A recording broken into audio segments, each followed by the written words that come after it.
Hi, I'm Anthony with Signature Roofing. I'm a master roofer.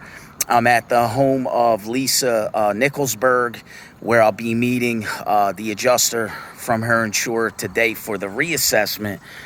Typically, I would start at the bottom and work my way up, but it's already very hot and it's early, so I'm starting from the top and we will work our way down.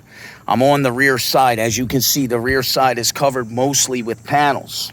However, there are 3 shingles that, according to the original estimate, were acknowledged as wind damaged because they were counted as shingles to be repaired.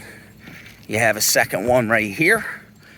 You can see the creasing. Not even going to bother to pick those up because I don't want to disturb them or touch them at all. I know they were already acknowledged. I'll just simply chalk them. Daryl is supposed to be here today sometime between 11 and 2. Here was the first one. Again, I'm kind of going backwards. There is a shingle laying in the valley. I'm going to assume this missing one or maybe one over here on this side. But as you can see, I don't know if I've missed one on the dormer, but none that I see obvious creasing, nor on this small plane up the higher side of the valley.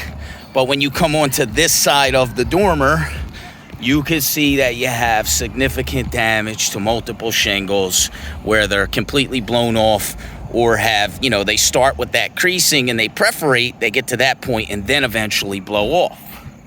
But you have 4 of them on a dormer, which is an extremely difficult slope to work on. Even replacing a roof, much easier than repairing that area.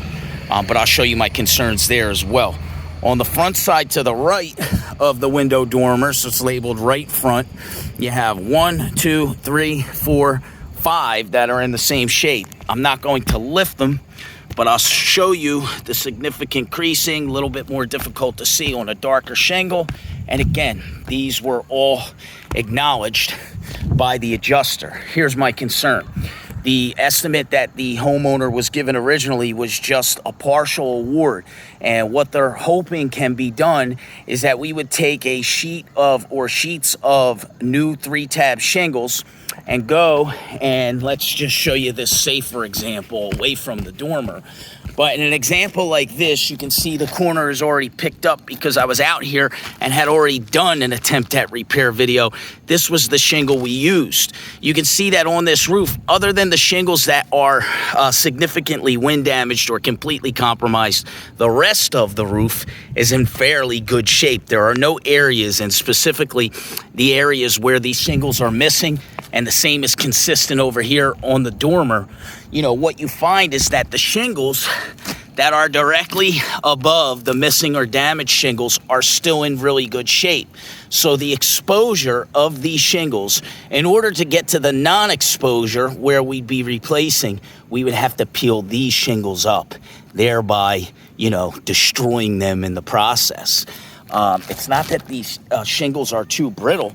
In fact, it's that these shingles, if you tried to get under them with a scraper, you would wind up causing more referred damage, where what you would see a short time after would be creasing like this, not on the shingles which were repaired, but referred damage in the entire area. Then you come back 2 years later and you see that you have a bunch of galvanized rusting nails, which is what were used on this roof, that have all nail popped. Even as ginger as we are trying to repair that, there is no way that you can take a new sheet of 3-tab shingles and wove it into a roof that's this age. There's just no possible way to do it. In fact, any roofer with integrity, I'm 42, I have 22 and a half years on a roof, but any roofer with integrity, if offered the opportunity to make that type of repair, you'll hear me say this over and over again, you would turn it down. You would come down and you would explain to the homeowner exactly what I just said. There's only one proper way to remedy this, and that's to replace the roof. When this roof was replaced, basically none of the materials that are on it would still be used. You have rusting galvanized nails with a 15-pound standard roof paper, a 3-tab shingle, and probably no drip edge. So this roof, when it was torn off, would first be inspected, particularly in the areas where we have wind damage and it could be compromised by water in those areas. We'd check. We would replace lumber where necessary. In New Jersey homes, you have a exaggerated gap between your roof slope and your eave wall. So we would come with trim coil, assuming that standard drip edge, either C3.5 or C4.5, would probably not fit. Once all the lumber was shored up, then we would drip out everything, and we would use custom drip in the areas where that was needed. Once everything was dripped out, obviously we would install ice and water. We use certain T products so it'd be winter guard, 3 feet from the eaves. Then we would use a synthetic paper. We also use certain teed so the product is roof runner. We would use coil nails that would not rust. They're a little bit more expensive than what's on this roof, but you never have a problem with nail popping. You never have a problem with rusting. And then finally, we would use also a certain teed shingle, but it would be a dimensional shingle. And to go along with that, we would use certain Teed's starter shingle, which is called Swift Starter. And we would also use their ridge caps, which are called Shadow Ridge.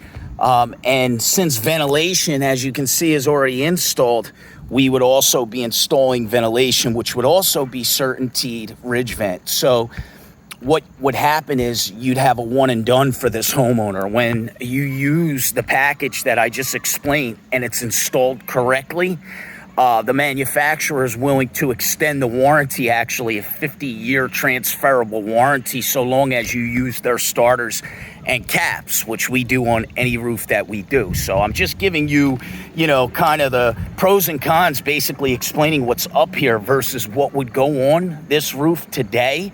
And then obviously, since this was a circumstance where, we were talking about replacing a roof either way, my experience is what dictated that the homeowner called and filed the claim because it's wind damage. And in an event that she has given, in my opinion, what would be the proper award to be able to rectify what's going on up here correctly, we would upgrade all of those things, because most of what her insurer is going to pay for is not what would go on a roof today, and certainly not what goes on any signature roof. We don't put on a special roof for insurance people, especially when the conversation started as retail conversations. So when Daryl gets out here, I will do my best to show him exactly what I tried to explain. It's a little bit more difficult with video, and in particular when you have a darker, I would say charcoal to black shingle, to see some of what I pointed out. But that's the purpose of having them back out here today. We appreciate their time as much as we appreciate our own time having to be back out here today. But hopefully, I can, do a better job explaining, what's going on up here than I did the first time. But I do appreciate your time. Thank you.